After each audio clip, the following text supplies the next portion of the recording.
కొరకు లోకం వైపు చూశాను, అమ్మ ఒడి కొరకు ఎక్కి ఎక్కి ఏడ్చాను. అమ్మ ప్రేమ కొరకు లోకం వైపు చూశాను, అమ్మ ఒడి కొరకు ఎక్కి ఎక్కి ఏడ్చాను.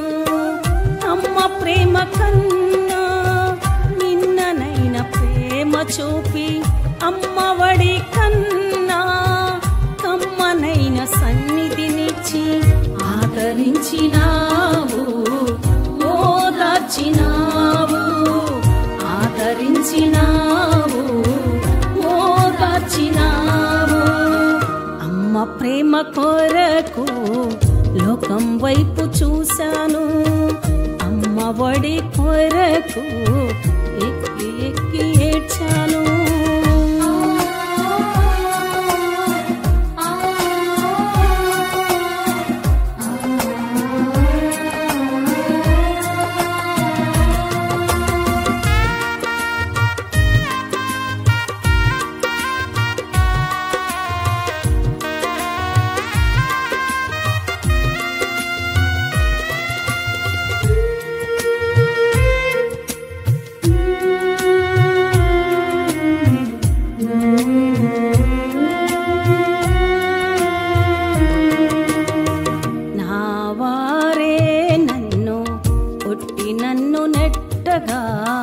నా హృదయం నాలో వేదన పడగా,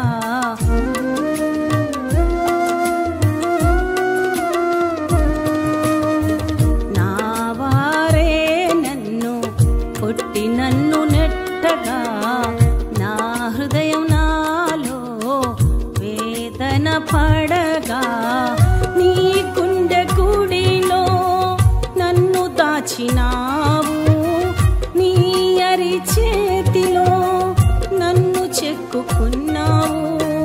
నీ గుండె గుడిలో నన్ను దాచినావు, నీ అరి చేతిలో నన్ను చెక్కుకున్నావు.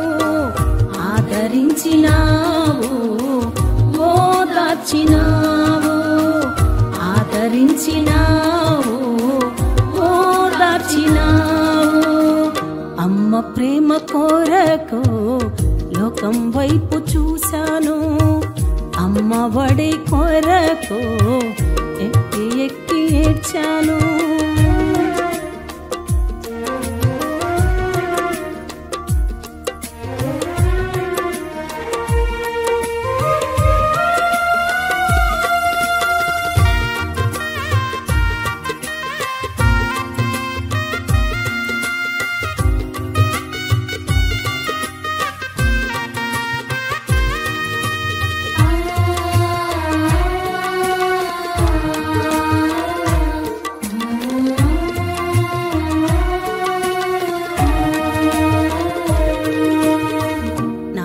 తల్లి గర్భమునందు పిండమునై ఉండగా, జనములకు ప్రవక్తగా నన్ను ప్రతిష్ఠించితివా.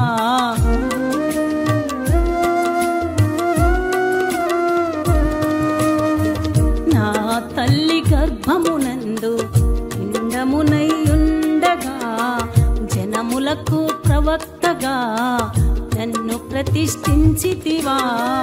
పాపినైన నాకై ప్రాణం పెట్టావా, పరలోకం నాకివ్వా సిలువలో బలి అయ్యావా. పాపినైన నాకై ప్రాణం పెట్టావా, పరలోకం నాకివ్వా సిలువలో బలి అయ్యావా. ఆదరించినావు, ఓదార్చినావు, ఆదరించినావు, ఓదార్చినావు. అమ్మ ప్రేమ కొరకు లోకం వైపు చూశాను, అమ్మ ఒడి కొరకు ఎక్కి ఎక్కి ఏడ్చాను.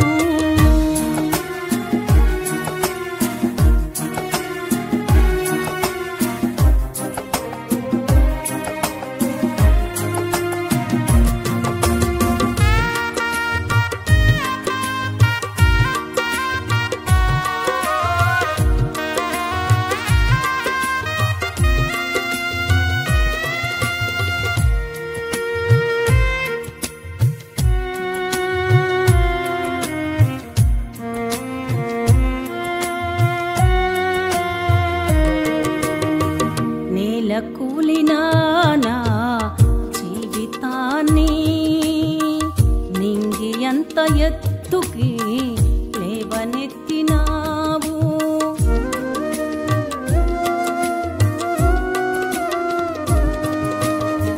నేల కూలిన నా జీవితాన్ని నింగి ఎంత ఎత్తుకి లేవనెత్తినావు.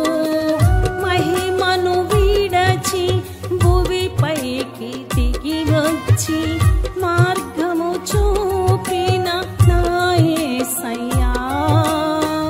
మహిమను విడచి భువిపైకి దిగి వచ్చి మార్గము చూపిన నా యేసయ్యా. ఆదరించినావు, ఓదార్చినావు, ఆదరించినావు, ఓదార్చినావు. అమ్మ ప్రేమ కొరకు లోకం వైపు చూశాను. అమ్మ ఒడి కొరకు ఎక్కి ఎక్కి ఏడ్చాను. అమ్మ ప్రేమ కొరకు లోకం వైపు చూశాను. అమ్మ ఒడి కొరకు ఎక్కి ఎక్కి ఏడ్చాను.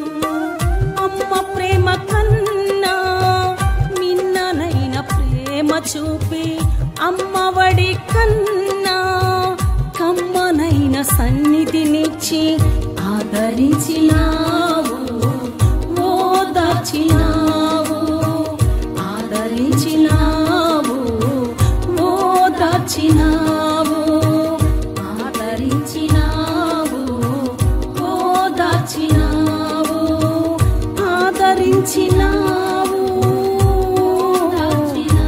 ఓదార్చినావు, ఆదరించినావు, ఓదార్చినావు.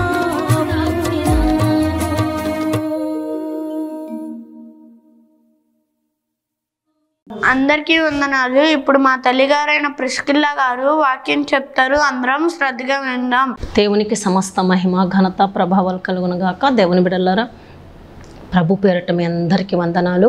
ప్రార్థనతో ఈ కార్యక్రమాన్ని ముందుకు నడిపిద్దాం. ప్రార్థన. దేవా, మీ కొందనాలు, స్తుతి స్తోత్రములు, కృతజ్ఞతలు చెల్లిస్తున్నానయ్యా. ఆశ్చర్యకరుడా, ఆలోచనకర్త, మీ కొందనాలు, స్తోత్రములు. ఈ రీతిగా అయ్యా నా తండ్రి, మీ దీన దాసురాలనైన నన్ను ప్రభా, అయ్యా నా తండ్రి, కొద్దిసేపు వాక్యం చెప్పడానికి మీరు చూపిన కృపను బట్టి మీ కొందనాలయ్యా. ఈ నీ మాటలు వింటున్న ప్రతి బిడ్డని మీ చేతికి అప్పగిస్తున్నాను ప్రభా. నీ మాటలు ఎవరైతే శ్రద్ధగా వింటారో వారు దీవించబడతారు. కాబట్టి అయ్యా, నీ మాటలు వింటున్న ప్రతి బిడ్డని దీవించమని యేసయ్య పరిశుద్ధ నామములో అడుగుతున్నాను తండ్రి, ఆమేన్. అందరికీ వందనాలండి. ఈనాటి వాక్య ధ్యానం చూద్దాం. చూడండి, యెహెజ్కేలు గ్రంథము 36వ అధ్యాయము. జాగ్రత్తగా ఇక్కడ మనం గమనించినట్లయితే 26 నుంచి 27 వరకు మనం చూసినట్లయితే అక్కడ ప్రభు అంటున్నాడు, ఆనాటి ఇశ్రాయేలీయులతోనూ ఈనాడు ఈ వాక్యం వింటున్న నీతో, నాతో, మనతో ఆయన మాట్లాడుతున్న మాట ఏంటంటే, నూతన హృదయమును నీకు ఇచ్చేదను, నూతన స్వభావమును కలగజేసేదను, రాతి గుండెను మీలో నుండి తీసివేసి మాంసపు గుండెను నీకు ఇచ్చేదను, నా ఆత్మను మీ యందు ఉంచి నా కట్టడలను అనుసరించువానిగా, నా విధులను గైకొను వారిగా మిమ్మల్ని చేసేదను. దేవునికి సమస్త మహిమ కలుగునుగాక. దేవుని బిడ్డలారా, ఇక్కడ ప్రభు అంటున్నాడు, నూతన హృదయమును మీకు ఇచ్చేదను. అంటే దీని అర్థం దేవుని బిడ్డలారా, ప్రభు ఈ మాట నోరు తెరిచి మీకు నూతనమైన హృదయం ఇస్తాను అంటున్నాడంటే అక్కడ ఉంటున్న ప్రజల పరిస్థితి ఎలా ఉంటే ప్రభు మాట్లాడి ఉంటారు? దేవుని బిడ్డలారా, ఆల్రెడీ వాళ్ళ జీవితంలో దేవుని బిడ్డ హృదయం ఒక నూతనత్వం కలిగి ఉంటే ప్రభు ఆ మాట చెప్పేవాళ్ళు కాదు కదా. ఏ హృదయం ఇస్తానంటున్నాడు? నూతన హృదయం. అందుకనే యేసు ప్రభు కూడా ఆయన సువార్త ప్రకటించడం ప్రారంభించినప్పుడు ఆయన మొట్టమొదట పలికిన మాట ఏంటంటే, పరలోక రాజ్యము సమీపించుచున్నది కనుక మీరు మారు మనసు పొందాలి. అనగా మీ హృదయం మారాలి, మీ తలంపులు మారాలి, మీ ఉద్దేశాలు మారాలి అని. అంటే ఇక్కడ మనం గమనించినట్లయితే నూతనం, క్రొత్తది అనగా పాత జీవితాన్ని, ఆ పాత హృదయం ఎలా ఉంది అని అక్కడ మనం గమనించినట్లయితే దేవుని బిడ్డలారా, అక్కడ ఏమని చెప్తున్నాడంటే ఆయన ఆ రాతి గుండెను అంటే పాత హృదయం ఎలా ఉంది? వాక్యం వినక ముందు, లేకపోతే వాక్యం విన్నా కూడా వాక్యానుసారంగా జీవించకపోవటం వలన, వాక్యాన్ని అర్థం చేసుకోకపోవటం వలన, వాక్యం జీవితంలో దేవుని బిడ్డలారా నాతోనే దేవుడు మాట్లాడుతున్నాడని వాక్యానికి ప్రజలు భయపడనప్పుడు హృదయంలో మార్పు చూడలేము. దేవుని బిడ్డలారా చర్చికి వెళ్ళటం తక్కువ ఉండదు. దేవుని బిడ్డలారా బైబిళ్ళు ఉంటాయి, చర్చికి వెళ్తారు, దేవుని బిడ్డలని చెప్పుకుంటూ ఉంటారు, కానీ చర్చికి వెళ్ళటం రావటం మాత్రమే కనపడుతూ ఉంటారు చాలామంది జీవితాలు. లోపల మార్పు కలగదు. లోపల హృదయము రాయిలాగా దేవుని బిడ్డలారా కఠినంగా భయంకరంగా ప్రవర్తిస్తూ, అది భార్య కావచ్చు, భర్త కావచ్చు, పిల్లలు కావచ్చు, కుటుంబీకులు ఎవరైనా కావచ్చు, లేకపోతే బయట పని చేసే కాడ కావచ్చు, వాళ్ళ పరిస్థితి అంతా ఎలా ఉంటుందంటే చాలా కఠినంగా ఉంటూ, అయితే ఇక్కడ ప్రభువు వారి పరిస్థితిని చూసి దాని వలన దేవుని బిడ్డలారా కఠినంగా హృదయం ఉండటం వలన సంతోషం ఉండదు బిడ్డలారా. ఎవరు మనల్ని ప్రేమించరు కూడా, మనతో స్నేహించేయటానికి కూడా ఇష్టపడరు బిడ్డలారా. ఎందుకంటే కఠినం రాయి లాంటి హృదయం. ఏం చెప్పినా అర్థం కాదు, ఏం చెప్పినా వినరు, ఎంత చెప్పినా మార్పు ఉండదు, చలనం ఉండదు. దేవుని బిడ్డలారా ఒక జాలి కలిగిన మనసు ఉండదు, ఒక ప్రేమతో కూడిన మాట ఉండదు. దేవుని యొక్క బిడ్డలను చెప్పుకుంటూ ఈ హృదయం ఇలా పరిస్థితి ఇలా అయింది, దేవుడు చూస్తున్నాడు. దానివలన దేవుని ప్రజలు నష్టపోతున్నారు. దానివలన చుట్టుపక్కల ఉంటున్న వాళ్ళు భయపడుతున్నారు, దిగులు పడుతున్నారు. దేవుని మనకి మహిమ రావట్లేదు, ఘనత రావట్లేదు, దేవుని చేత దీవించబడలేకపోతున్నారు, ఆశీర్వదించబడలేకపోతున్నారు, దేవుని ఆత్మను పొందుకోలేకపోతున్నారు, ఆత్మలో ఆనందించలేకపోతున్నారు, దేవుని బట్టి హర్షించలేకపోతున్నారు, దేవుని కార్యాలు చూడలేకపోతున్నారు. కాబట్టి దేవుడు వారితో మాట్లాడుతున్నాడు. ఈ మాట వింటున్నా నీతో కూడా. దేవుని బిడ్డ, దేవుని సన్నిధికి వెళ్తున్నావా? నువ్వు దేవుని సన్నిధికి వెళ్తే నీ ఇంట్లో ప్రేమ చూపిస్తున్నావా? అత్తగారిని ప్రేమిస్తున్నావా? నీ కోడల్ని ప్రేమిస్తున్నావా? ప్రేమ ఉందా నీ ఇంట్లో? ప్రేమ కలిగి బ్రతుకుతున్నావా? కఠినంగా ఒక కసాయి జీవితం జీవిస్తున్నావా? నాకేంట్లే అనుకుంటున్నావా? నాకు డబ్బు ఉందిలే అనుకుంటున్నావా? నాకు బంధుబలగం ఉందిలే అనుకుంటున్నావా? నాకు బలం ఉందిలే అనుకుంటున్నావా? నేను బాగా చదువుకున్నానులే అనుకుంటున్నావా? ఏమనుకుంటున్నావు? ప్రభువు నిన్ను చూస్తున్నాడు. ప్రభువుకి ఏం కావాలో తెలుసా? నూతన హృదయం కావాలి. చాలామంది న్యూ ఇయర్కి ముందు దేవుని బిడ్డలారా న్యూ ఇయర్ ఎప్పుడు వస్తుందో అని, ఇంకా 2 రోజులే ఉందని, 3 రోజులే ఉందని, న్యూ ఇయర్ రోజు, క్రొత్త సంవత్సరం రోజు ఎన్ని కేకులో, ఎన్ని కొత్త బట్టలో, ఎన్ని కేకలో, ఎన్ని అరుపులో. సంవత్సరం మారితే జీవితంలో ఉపయోగం ఉంది. దేవుని బిడ్డ నువ్వు మారాలి, నీ హృదయం మారాలి, నీ ఆలోచనలు మారాలి, నీ తలంపులు మారాలి, నీ పనులు మారాలి. నీలో ఉంటున్న ఆ ద్వేషం బయటికి పోవాలి.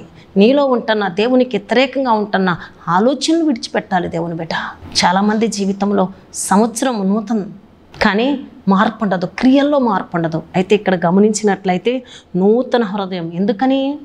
ఇర్మియా గ్రంథంలో మనం చూస్తాం కదా దేవుని బిడ్డలారా, ఏమని 9:17లో హృదయం అన్నిటికంటే మోసకరమైంది, అది ఘోరమైన వ్యాధి గలది. మోసకరమైన హృదయంతో నువ్వు కొనసాగించబడటం దేవునికి ఇష్టం లేదు. పాపముతో దేవుని యొక్క సన్నిధికి రావటం, పాపానికి పరిహారం ఏంటి? శాపం. శాపం నిన్ను ఎక్కడికి తీసుకెళ్తుందో తెలుసా? ఆరని అగ్నికి. పాపాన్ని ఇరవటానికి కాదా ప్రభు ఈ లోకానికి వచ్చింది? నీ మీద ఉంటున్న శాపాన్ని ఇరవటానికి కదా ప్రభు ఈ లోకానికి వచ్చింది? ప్రభు సన్నిధికి వస్తూ కూడా కఠినంగా ప్రవర్తిస్తున్నావా? ప్రభు సన్నిధికి వచ్చి కూడా వాళ్ళని వీళ్ళని కఠినంగా చూస్తున్నావా? కఠినమైన మాటలు మాట్లాడుతున్నావా? వాళ్ళని వీళ్ళని మాటల చేత బాధ పెడుతున్నావా? దేవుని బిడ్డలారా వాళ్ళు ఇలా పతనం కోరుకుంటున్నావా? నీ హృదయంలో మార్పు లేదా? అయితే ప్రభు నీతోనే మాట్లాడుతున్నాడా? నీ రాతి గుండెను ప్రభువుకు నువ్వు చోటిస్తే, ఈ మాటలు నాతోనే నువ్వు మాట్లాడుతున్నావు ప్రభు అని ప్రభు మాటకు లోబడితే, చాలామంది ప్రభు మాటకు కూడా లోబడరండి, దేవునికి కూడా లొంగరండి. అలాంటి వాళ్ళని ప్రభువు కూడా ఏం చేయడు. ప్రభు బలవంతంగా వచ్చి నీ గుండెను మార్చడు, నీ ఆలోచనని మార్చడు. నన్ను మార్చు ప్రభు అని నువ్వు ప్రభు దగ్గర లోబడితే, నువ్వు సరిచేసుకుంటే, నీలో ఉన్న అవకతవకలు ఏంటో నువ్వు గుర్తిస్తే, గమనిస్తే, వాక్యాన్ని బట్టి వాక్యమై ఉన్న దేవుని దగ్గరకు వచ్చి నిన్ను నువ్వు సరిచేసుకోవటానికి ఇష్టపడితే ప్రభువు ఇక్కడ ఏం చేస్తానంటున్నాడు అంటే, నూతన హృదయం నీకు ఇచ్చేదను, నూతన స్వభావం నీకు కలగజేసేదను, రాతి గుండె నీలో నుండి తీసివేసేదను. ఏ గుండె అంటండి? రాతి రాయిలాగా గుండె. చాలామంది గుండె కరగదు. నానా ఇది చేయవద్దు, అరే నిన్ను బట్టి మేము ఇన్ని నిందల మధ్యలో, మా బాధ అంతా నువ్వేరా, నువ్వు మారాలి, దీన్ని విడిచిపెట్టాలి. చాలామంది గుండె కరకదండి. చాలామంది చలనం లేని వారిగా, జీవం లేని వారిగా ఎంతైనా చెప్పు లెక్క చేయరండి. ఎంత వాక్యమైనా. చాలామంది దేవుని సన్నిధికి సంవత్సరాలుగా వస్తారు. రాతి గుండె అండి. నాతోనే దేవుడు మాట్లాడుతున్నాడు. నేనే ఈ పాపాన్ని విడిచిపెట్టాలి, నాలోనే ఈ యొక్క తప్పులు ఉన్నాయి, నాలోనే ఈ బలహీనతలు ఉన్నాయి, నేనే మారాలి, నా నోరు సరిగ్గా ఉండట్లేదు, నా నోట్లోంచి మాట్లాడకూడని మాటలు మాట్లాడుతున్నాను, దేవునికి ఆయస్కరమైన మాటలు మాట్లాడుతున్నాను, చూడకుండా చూస్తున్నాను, వినకుండా వింటున్నాను, వెళ్ళకూడని చోట వెళ్తున్నాను, పట్టుకోకుండా పట్టుకుంటున్నాను. దేవుడు ఎవరితో స్నేహం చేయవద్దన్నాడు, ఎవరికి దూరంగా ఉండమన్నాడో వాళ్ళతోనే నేను ఉంటున్నాను అన్న సంగతి చాలామంది గమనించరండి, గుర్తించరండి. దేవుని సన్నిధికి వెళ్ళి వస్తూ ఉంటారు. మరలా పాత జీవితమే, పాత స్వభావమే, అయ్యే మాటలు, అదే కోపం, అదే భయంకరమైన పరిస్థితి, అదే నిర్లక్ష్యం, అదే సోమరితనం, అదే తిండిపోతనం, అదే ఆసక్తి లేని పరిస్థితి, సావుకుల మీద తిరుగుబాటు, దేవుని మీద తిరుగుబాటు, కుటుంబీకుల మీద తిరుగుబాటు చేసే పరిస్థితి అండి. అయితే దేవుని బిడ్డ, నీకు ఒక శుభవార్త. నా ప్రభువు నీ క్షేమము కోరి ఈ మాటలు వింటున్నా ఆ రాతి గుండెలాగా మార్చబడిన, ఎంత వాక్యమైనా ఆ పాపం ఒప్పుకోకుండా విడిచిపెట్టకుండా ఆ ఊబిలో నుంచి, దేవుని బిడ్డ ఆ పడిపోయిన స్థితిలో నుంచి, ఆ భయంకరంగా బంధించబడిన స్థితిలో నుంచి, ఆ వ్యసనంలో నుంచి బయటికి రాకుండా దానివలన నష్టపోతూ మోసపోతూ కుటుంబీకుల్ని ఏడిపిస్తూ దేవునికి వ్యతిరేకంగా ఆయస్కరంగా జీవిస్తున్న నీతోనే దేవుడు మాట్లాడుతూ అంటున్నాడు, ఆయన నీకు నూతన స్వభావం ఇస్తాను అని. రాతి గుండె అపవాది చేశాడు అలాగా. నీ గుండెను, నిన్ను లోకం అలా చేసింది. నువ్వు లోకల వైపు చూసావు, వాక్యం అంటే తెలియని వాళ్ళ వైపు చూసావు, వాక్యపు భయం లేని వాళ్ళని చూసి నువ్వు ఇలా మలచబడుతున్నావు. నా వైపు చూడు అని దేవుడు ప్రభువు సిలువలో నీ కొరకు ప్రాణం పెట్టిన, నీ కొరకు తను రిక్తునిగా, ఏమీ లేని వారిగా మలచబడిన, తగ్గించుకున్న, యాదిగస్తుడుగా వ్యసనాకాంతుడుగా చేయబడిన, నీ కొరకు నలిగిపోయిన యేసు రాతి గుండెను తీసివేసి ఏమిస్తానంటున్నాడు దేవుని బిడ్డ? మాంసపు గుండెను, అనగా మెత్తని. వాక్యం విన్న వెంటనే నాతోనే మాట్లాడుతున్నావు ప్రభా. అవునయ్యా, ఎన్నోసార్లు నా తల్లి మీద తిరుగుబాటు చేశానేసయ్యా, నా తండ్రి మీద తిరుగుబాటు చేశానేసయ్యా, సేవకుల మీద తిరుగుబాటు చేశానేసయ్యా. ఎన్నో మార్లు సేవకులు నా క్షేమము కోరి నువ్వు మారాలి నాన్న, నువ్వు ప్రార్థన చేయాలి, నువ్వు ఇలా ఉండటానికి వీల్లేదని చెప్తే వాళ్ళ మాట నేను వినలేదు ప్రభా. ఎన్నో మార్లు అవకాశం ఉన్న సన్నిధికి వెళ్ళలేదు. నా హృదయం కఠినమైపోయింది, నా హృదయం బండబారింది. ఈ పాపం విడిచిపెట్టమని ఇప్పుడు ఆ పాపం ద్వారా రోగాన్ని తెచ్చుకున్నానయ్యా. దిక్కు తోచని పరిస్థితిలో ఉన్నానయ్యా, అర్థం కాని స్థితిలో ఉన్నానయ్యా. డాక్టర్లు చేతులు ఎత్తేసారయ్యా. ఈ అలవాటు వద్దు, వ్యసనం వద్దని ఎన్ని మార్లు నా తల్లిదండ్రులు చెప్పినా, నా ఇంట్లో వాళ్ళు చెప్పినా వాళ్ళ మీద తిరుగుబాటు చేశానయ్యా. ఇప్పుడు నాకు నువ్వు కావాలి ప్రభా, నాతోనే మాట్లాడుతున్నావు అని ఒకవేళ ప్రభు వైపు చూస్తే ప్రభు నీతో మాట్లాడుతున్నాడు, అంటున్నాడు, నీకు మాంసపు మెత్తని హృదయం, వాక్యానుసారంగా జీవించే హృదయం, తల్లిదండ్రుల్ని సంతోషపరిచే హృదయం, దేవునికి లోబడే హృదయం, దేవుని చిత్తానికి తల వంచే హృదయం, ప్రార్థన చేసుకునే హృదయం, ఉంటున్న స్థితిలోంచి బయటికి వచ్చే హృదయం, మంచి చెడు ఆలోచించే హృదయం ఇస్తానంటున్నాడు దేవుడు. దేవుని బిడ్డ, గమనిస్తున్నావా? వింటున్నావా? హృదయం కఠినమైందా? ఇంకా దావీదు అంటాడు ఏమని అంటే, అయ్యా నూతనమైన హృదయం నాకు ఇవ్వు, నూతన స్వభావం నాకు కలగచేయి. భక్తుని యొక్క నాయన ప్రార్థన. దేవుని బిడ్డ, ఈరోజు నువ్వు కూడా ఇంకా సామెతల గ్రంథములో వాక్యం చెప్తుంది, నా కుమారుడా నీ హృదయం నాకు ఇమ్మని. ఎందుకయ్యా అంటే, నీ హృదయాన్ని నేను మారుస్తానని, నువ్వు హృదయంలో నాకు వ్యతిరేకమైంది ఉందని, నీ హృదయము పాడైపోయిందని, పాడైపోయిన నీ హృదయాన్ని బాగు చేస్తానని, రాయిలాగా మలచబడి నీ హృదయాన్ని చిన్న పెద్ద లేకుండా మాట్లాడుతున్నావు. మంచి చెడు గ్రహించలేని స్థితిలో నువ్వు ఉన్నావు కాబట్టి నీ హృదయాన్ని నాకు ఇమ్మని. కనుక దేవుని బిడ్డలారా, ఈరోజు ఈ మాటలు వింటున్నా నువ్వు ప్రభువుకు నీ హృదయం ఇస్తావా? నీ హృదయంలో ప్రభువుకు చోటిస్తావా? నీ హృదయంలో ప్రభువుకు చోటు ఇవ్వకుండా ఏమేమి పెట్టుకున్నావు? దేనికి చోటిచ్చావు నీ హృదయంలో? చాలామంది అంటారు అది వద్దు, దానికి చోటు ఇవ్వద్దు, అలాంటి పనులు మనకు వద్దు అంటే, లేదు నేను మాట ఇచ్చాను, లేకపోతే నా హృదయంలో వాళ్ళకి చోటు ఇచ్చాను అని. దానివలన ప్రమాదం దేవుని బిడ్డ, నష్టపోతావు దేవుని బిడ్డ. ప్రభు మాట విను దేవుని బిడ్డ. ప్రభుకి నీ జీవితాన్ని సమర్పించుకో దేవుని బిడ్డ, అర్పించుకో దేవుని బిడ్డ. ప్రభువుకు లోబడు, ప్రభు చిత్తానికి తలొంచు, ప్రభు ఉద్దేశానికి. ఈ లోకంలో ప్రభువులాగా నిన్ను ప్రేమించేవాళ్ళు, ప్రభులాగా నీ క్షేమం కోరుకునేవాళ్ళు, ప్రభులాగా నిన్ను ఒక మంచి మార్గంలో, ఒక మంచి స్థానంలో పెట్టేవాళ్ళు, నడిపించేవాళ్ళు ఎవరు లేరు. నీ క్షేమము కోరి ప్రభు నీతో మాట్లాడుతున్నాడు. నూతన స్వభావం ఏం మారాలి దేవుని బిడ్డలారా? నీ స్వభావం మారాలి. ఎలా ఉంది నీ స్వభావం? నీ స్వభావం మారిందా? ఎదిగే కొలది మారుతున్నావా? నీ పరిస్థితులు మారినాయా? నీ మాట మారిందా? నీ నడవడిక మారిందా? ఎంతమంది చెప్పినా మారే స్థితిలో లేవా? ప్రభు నీతోనే మాట్లాడుతున్నాడు. నీ మార్పుని చూడాలని ప్రభు కోరుకుంటున్నాడు. నువ్వు మారితే, ప్రభుకి చోటిస్తే, ప్రభు మాట నువ్వు లోపడితే నీ జీవితంలో ఏం చేస్తానంటున్నాడంటే, అక్కడ నా ఆత్మను మీ అందు ఉంచి దేవునికి సమస్త మహిమ కలుగునగాక. దేవునికి నువ్వు చోటిస్తే అంటే, దేవుని బిడ్డలారా, ప్రభు ఆత్మ నీకు నాకు మనకి కావాలి అంటే, మనలో మన మీద పరిశుద్ధాత్ముడు పొదగాలి అంటే, ఆ రాతి గుండె ఉంటే ప్రభు అటువంటి వారితో ఉండలేడు. ప్రభువుకి ఏం కావాలి అంటే, మెత్తటి ఇరిగి నలిగిన దేవుని బిడ్డ, పాపము లేని, సులువుగా పాపాన్ని ఒప్పుకొని విడిచిపెడుతూ, పశ్చాత్తాపడుతూ, ఎప్పటికప్పుడు సరి చేసుకుంటూ పవిత్రంగా జీవించే హృదయంలో అటువంటి వారి మీద ప్రభువు నివాసం చేయాలని, అటువంటి వారితో సహవాసం చేయాలని ఆశపడుతున్నాడు. నా ఆత్మను మీ యందు ఉంచి నా కట్టడలను అనుసరించువానిగా అనగా దేవుని బిడ్డ, ఒకవేళ దేవుని మాట నీ హృదయం ఒకవేళ మారకపోతే, నీ హృదయం మారకపోతే దేవుని బిడ్డ, దేవుని కట్టడలను ఏం అనుసరిస్తావు? దేవుడు చెప్పింది ఏం చేస్తావు?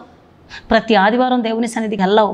ఎన్ని రోజుల నుంచి దేవుని సన్నిధికి వెళ్ళకుండా మానేసి తిరుగుతున్నావు? నీ జీవితాన్ని పాడు చేసుకుంటున్నావు, నీ హృదయాన్ని కఠినం చేసుకుంటున్నావు, నీ హృదయంలో ప్రభువుకి చోటు ఇవ్వకుండా, ఇంట్లో వాళ్ళ మాట వినకుండా, నీ జీవితం బాగుపడకుండా, ఇంకా దేవునికి దూరంగా వెళ్తూ లేనిపోని వ్యసనాలకి గురై, అలవాట్లకి గురై, అయితే దేవుడు నీతోనే మాట్లాడుతుంది. నానా, నేను నూతనమైంది క్రొత్తది ఇస్తానంటున్నాడు. నీ పాత జీవితం నా చేతిలో పెట్టు, దాని నుంచి నేను విడిపిస్తానంటున్నాడు, మలుస్తానంటున్నాడు, మారుస్తానంటున్నాడు. ఈ లోకంలో ఒక మనిషిని మార్చటం ఈ లోకంలో ఎవ్వరి వల్ల కాదు. ఏ మచ్చ లేని నా ప్రభు వల్లే, శక్తి కలిగిన నా దేవుని వల్లే, జాలి కలిగిన నా దేవుని వల్లే, పరిశుద్ధాత్ముడైన నేను ఆరాధిస్తున్న నా దేవుడే ఒక వ్యక్తి హృదయాన్ని మలచగలడు. నీ హృదయంలో ఆయనకి చోటిస్తే. కాబట్టి నా కట్టడలను అనుసరించేవారిగా, నా విధులను గైకునేవారిగాను మిమ్మను చేసేదను అంటున్నాడు. ఆయన కట్టడలన్నా, ఆయన మాటలన్నా, దేవుని సన్నిధన్నా లెక్క లేకుండా నష్టపోతూ తిరుగుతున్న నీతోనే దేవుడు మాట్లాడుతున్నాడు. మరి ఆయన మాటలు వింటున్నా నువ్వు నీ హృదయాన్ని దేవుని చేతిలో పెడతావా? నీతోనే మాట్లాడుతున్నాడు. ఈ రోజు నుంచి ఒకవేళ దేవుని మాట విని నీ హృదయం ఒకవేళ దేవునికి ఇస్తే, ఆయన నీకు నూతన స్వభావం, రాతి గుండెను తీసేస్తే ఈ రోజులో నుంచి నీ మాటలో మార్పు వస్తుంది. అవును, ప్రభుతో కలిసి నువ్వు సంతోషిస్తావు. అది ఎలా అంటే, నీ స్నేహితుల కంటే దేవుని బిడ్డ, నువ్వు ఈ లోకంలో తిరిగి తాగి ఎంజాయ్ చేస్తున్నావే, వాటన్నిటి కంటే ఈ లోకంలో ఎవరి ద్వారా నీకు కలగని సంతోషం నా ప్రభు పాదాల దగ్గర ఉంది. తెలుసా నీకు ఆ విషయం? దేని ద్వారా కలగని ధైర్యం నా ప్రభు పాదాల దగ్గర ఉంది. నా ప్రభు నిన్ను అలా చెయ్యాలి అని ఆశపడుతున్నాడు. నా ప్రభు నువ్వు సంతోషించేటట్లు తన ఆత్మని నీ మీద ఉంచి ఆయన ఆత్మానుసారంగా నిన్ను నడిపించాలని. ఎక్కడ నువ్వు ఆగిపోయావో, ఎక్కడ నువ్వు పడిపోయావో, ఎక్కడ నువ్వు కూర్చుండిపోయావో, ఎక్కడ నీ మీదికి దీవెనలు రాకుండా ఆగిపోయినాయో, నువ్వు ఒక శాపగ్రస్తుడుగా అనేక మందికి ఒక ఇంతగా నీ జీవితం ఎక్కడుందో అక్కడే నిన్ను పైకి లేపి, అక్కడే నిన్ను ఆశీర్వదించి, అక్కడే నిన్ను దీవించి, అక్కడే నిన్ను బలపరిచి, అక్కడే నీ నడుము కట్టి, నా బిడ్డని నీ యొక్క నూతన స్వభావాన్ని బట్టి, నీలో కలిగే మార్పును బట్టి ఆయన సంతోషించాలని, నీ కుటుంబీకులు సంతోషించాలని, నువ్వు లోకంలో ఒక గొప్ప సాక్షిగా ప్రభు నా హృదయాన్ని మార్చాడు, ప్రభు నా అంతరంగాన్ని మార్చాడు, ప్రభు నా ఆలోచనలు మార్చాడని నువ్వు అనేక మందికి సాక్షిగా నిలబడాలని ప్రభు ఆశపడుతున్నాడు. ఈ మాటలు ఏంటన్నా బిడ్డ, నాతో కలిసి ప్రార్థన చేయగలవా? నీ హృదయంలో ప్రభుకి చోటివ్వగలవా?